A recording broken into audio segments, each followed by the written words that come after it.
wabarakatuh.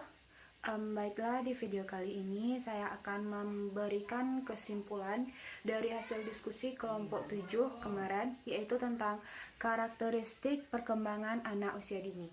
Karakteristik perkembangan anak usia dini itu kita lihat dari segi yang pertama, yaitu dari segi fisik dan motorik atau jasmani. Perkembangan fisik dan motorik anak dapat diramalkan apakah normal ataupun memiliki hambatan.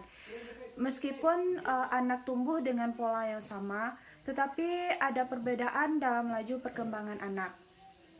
Pertumbuhan motorik itu tergantung dari kematangan otot dan saraf. Usia dini itu merupakan usia di mana masa kritis bagi perkembangan motorik dan masa yang paling tepat untuk mengajarkan keterampilan motorik. Contohnya itu seperti menulis, menggambar, dan yang lain-lainnya.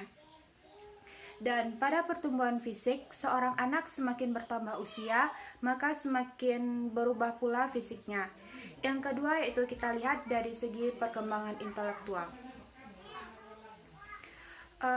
Ingatan anak usia dini lebih kuat daripada ketika anak sudah remaja.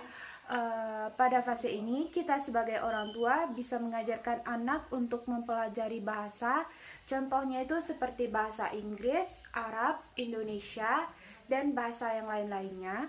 Dan juga kita harus membimbing dan memfasilitasi anak dalam belajar. Fase yang ketiga yaitu fase perkembangan bahasa. Bahasa itu merupakan alat untuk berkomunikasi antar sesama. Perkembangan bahasa sejalan dengan pertumbuhan dan perkembangan anak. Semakin bertambah usia anak, maka semakin besar pula cangkupan bahasanya. Fase yang keempat yaitu dari segi emosi.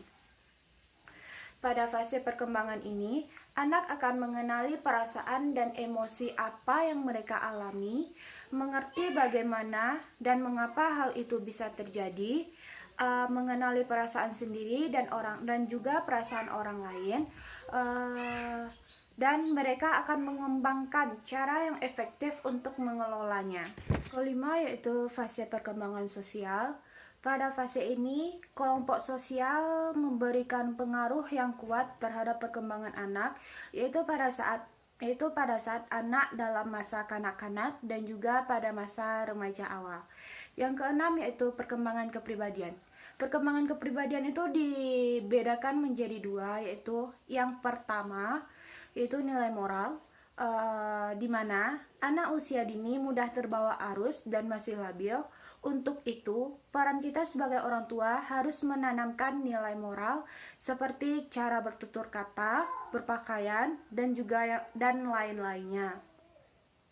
Yang kedua yaitu nilai agama. Nilai agama merupakan kebutuhan primer bagi seluruh umat manusia. Oleh karena itu, agama perlu ditanamkan di diri anak agar anak itu bisa menjadi anak yang taat di masa depan. Dan yang ketujuh yaitu fase kesadaran beragama. Pendidikan agama bisa kita tanamkan dalam keluarga yang bertujuan untuk membina kepribadian anak. Sekian kesimpulan yang saya dapatkan dari hasil diskusi kemarin. Saya sudahi dengan wassalamualaikum warahmatullahi wabarakatuh.